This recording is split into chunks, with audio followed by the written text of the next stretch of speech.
Your city has done a tremendous job. Edina Mayor Jim Hovland on Southwest Light Rail Transit, right now on Democratic Visions. Here's producer Jeff Strait. Welcome to Democratic Visions. Now, the folks in Eden Prairie, Minnetonka, Hopkins, St. Louis Park, and North Minneapolis in October and November were thinking that the light rail project that is going to connect these communities would be moving forward. But oh no. The Southwest Light Rail Transit Project will run from Eden Prairie to downtown Minneapolis near Target Field. It will be the westerly half of what is now being called the Green Line.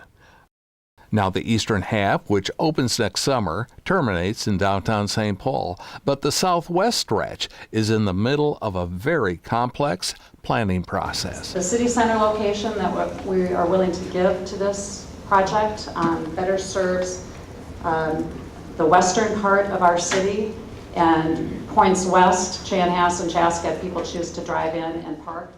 On October 9th, an important advisory panel of city, county, MnDOT, and Met Council officials, they called themselves the Corridor Management Committee, endorsed a plan and a budget that had taken years to shape. The motion, all in favor say aye. Aye. Opposed? One no. The motion passes. Now, only Minneapolis Mayor R.T. Ryback voted no. To try to get to yes in this situation. They should not be treated as NIMBYs. The approved alignment runs through a small, stand-apart swath of Minneapolis, Kenwood, that influential Democrats call home. They do not want light rail added to the freight line and bike trail already in its Kenilworth corridor. I think we've worked extraordinarily hard to try to be sensitive to the issues that affect different communities, and there will now the recommended plan and budget were expected to be tweaked a bit and also given a green light by the Met Council and then by the 5 cities in Hennepin County. But the Kenwood politicians convinced Governor Dayton that more environmental study and other alignment options were needed. The 2 to 3 month delay frustrated Met Council members like Steve Elkins and Jennifer Mott. Eden Prairie, Minnetonka, Hopkins, and especially St. Louis Park were not smiling. We're disappointed in the delay. We didn't feel that there was further study necessary, but I also understand that municipal and legislative leaders in Minneapolis had concerns. They expressed those very clearly to the governor. A few days later, St. Louis Park Councilmember Jake Spano and other suburban officials had their meeting with Governor Dayton.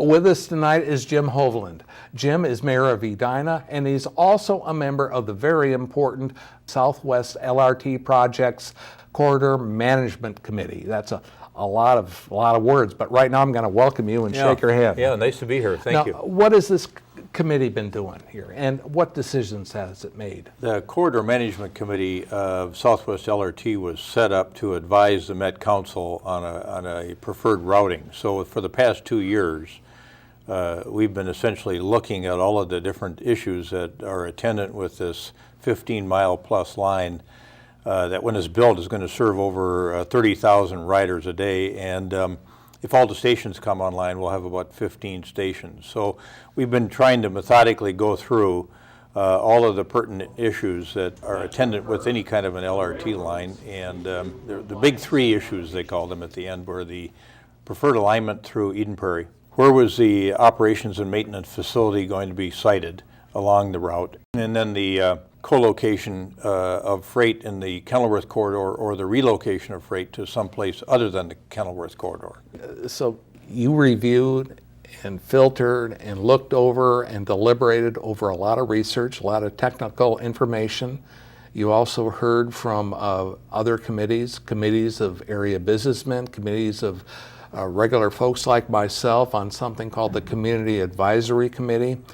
You had a lot of work to do over the last year. What was your decision before taking it to the Met Council officially? Well, our decision at the end of the day was that we recommended a 2 shallow tunnel option to keep both freight and passenger rail in the Kenilworth corridor. The passenger trains using the 2 shallow tunnels, one south of the Channel Bridge and one north of the Channel Bridge is what was recommended. for those two tunnels, roughly $65 million per tunnel, for a total of about $130 million. That's pretty expensive. Of course, what was preferred there originally was the deep tunnel option, which was pushing up on $400 million, and about 6 weeks ago, we determined that was not going to be something we were going to recommend to the Met Council.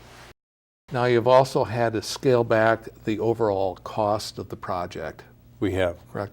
What is it sitting at now? The original project was estimated to be approximately $1.25 billion. And we were within, I think, 100,000 or so of that original estimate with the base project. But what people hadn't determined was the cost of relocating that freight or having freight in the Kenilworth corridor. So added to that base number, it took the cost to about $1.5+ billion.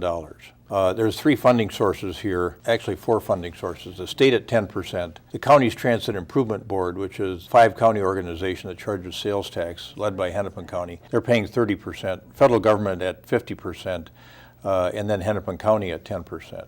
Those funding sources, except for the state, and I guess I would say particularly CTIB, seem to be comfortable with that number, although it has crept higher than they wanted it to creep. And there are some options on the Kenilworth corridor that haven't been looked at in detail yet that could reduce costs from 1.5, but I don't know about people's appetite for that. Mm-hmm. One option would be to just have one shallow tunnel south of the Channel Bridge through what's called the pinch point, where the bed of the rail, it's too narrow through there because of a condominium and a townhouse association to run all three elements at grade. But once you get north of the Channel Bridge, about 350 yards north of the Channel Bridge, it opens up quite a ways. So there has been a discussion about, do we need that second shallow tunnel at a cost of $65 million? Could we just mitigate some of the houses on the east side?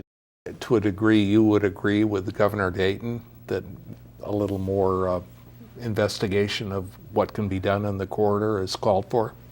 Issues that Mayor Ryback expressed concern over were, had we sufficiently explored whether or not there might be an adverse environmental impact on the lakes by virtue of having those two shallow tunnels. I think most of us that worked on that committee thought that we had adequate answers on that from the Minnehaha Creek Watershed District and the folks that they hired as experts. But nonetheless, people in Minneapolis, including the mayor, and I think that neighborhood, are a little bit sensitive on that issue, and rightly so. I think they ought to be able to feel comfortable that there's no adverse environmental impact in it. The questions that need to be answered are, what are the environmental impacts of this potential shallow tunnel through the corridor on water quality, on the natural features, on the livability, quality of life? There are two options. One is to keep the freight rail in Minneapolis in the Kenilworth corridor, or the other is to build a large berm in St. Louis Park. People don't feel that either of these options are good. And so are there some third options that haven't been looked at yet? Had this issue of the relocation of freight out of the Kenilworth corridor been adequately explored. And, for me personally, I looked at all those studies that ran from 2009 forward, probably half a dozen studies by rail experts, and we're in the Kenilworth because I think that's the appropriate place to be. It's the best place for freight. They've got 2 trains early in the morning, 2 trains later in the afternoon. They go about 10 miles an hour. For me, the folks down there ought to be thinking that getting the light rail out of sight through 2 shallow tunnels is a good idea, because what the city will tell you, or city officials in Minneapolis will say, is that for many, many years, over a decade, we've been telling folks down there they need to get ready for LRT. Well, LRT is 220 trains a day. And I think for some of the savvy folks that I've talked to along the pinch point, they say, well, we like the idea of putting them in a shallow tunnels. We don't have to look at them. We'll put up with the 2 freight trains in the morning and 2 freight trains at night. But get them in a shallow tunnel, put the trail back on top, and things will look about like it does now, and we'll be content with that. But I think folks north of the Channel Bridge still aren't comfortable with that notion of a shallow tunnel. You know Jake Spano. I do. Right. Well, Jake Spano is a city council member in St. Louis Park, and that's where Jake and I had a conversation a few days ago. Aren't people in St. Louis Park afraid that the discussion will come back to running railroads through St. Louis Park and losing lots of homes? There's always that concern, but we'll just remain vigilant. We think that further analysis is going to yield very likely the exact same result that we've seen in all the other studies that have been done that show that the DEIS route, the original route that sort of snaked through St. Louis Park at ground level by the high school, was not safe and not viable and just physically not feasible for the train company, especially on the issue of safety. The train company, Twin City and Western, has raised significant concerns about running their trains on that alignment. So in an effort to try and come up with a reroute plan, they developed what they called the berm route. They would build essentially a giant ramp to get over Highway 7 headed north, and on that ramp or on those berms the freight trains would ride, and some of them are as much as 20 feet high. But it takes dozens of properties, both commercial and residential, and as I said, it runs right through some of our school property, and so it creates a number of challenges on those fronts.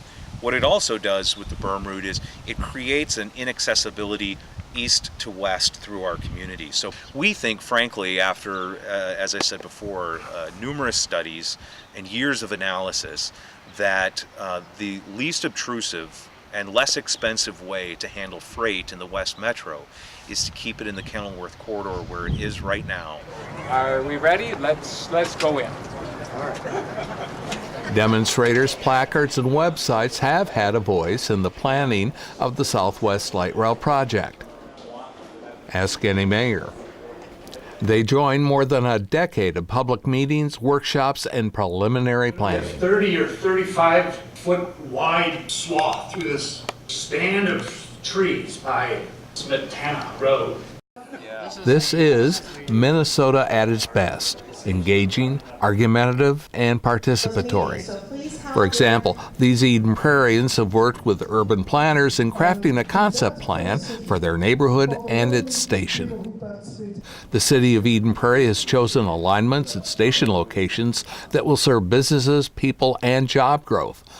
Its Southwest Station complex for commuter bus will be expanded for light rail and local bus services.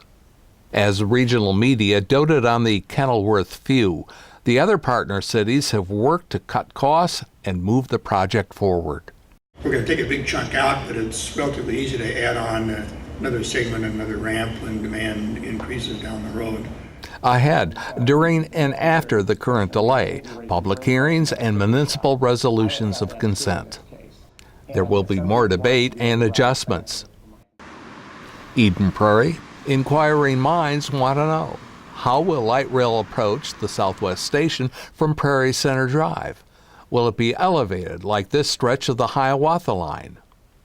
And the preferred end of the line near the city center campus was dropped, in large part to fund those shallow tunnels in Kenilworth. We need a fallback if things don't work out with the engineering at Southwest Station. Eden Prairie, the project, and the governor find high merit in running the line along Technology Drive to that site, a few blocks west of Mitchell Road. Mitchell Road Station has, within a half-mile radius, 136 businesses, over 3,500 jobs. Within a mile radius, 390 businesses and 8,300 jobs. So well over half of the stations on this line have less employment base than here. Light rail is not just about picking people up at their home. An important part of it is taking them to jobs. Your city, Eden Prairie, has, I think, stepped up to the plate to help this whole project succeed. This line will be the second busiest line in the metro, but it will be number one in terms of kind of work equity. You'll be moving folks from the inner city out to the suburbs for jobs, and you'll be doing the reverse as well. And so we have a chance for the best sort of balance on this line of any line that's being built, Central Corridor included, and certainly Hiawatha. So this is important. This line is important for a lot of reasons. Democratic Visions is handcrafted by volunteers through DFL Senate District 48, Eden Prairie, and Minnetonka. Sharon Boreen, Chair.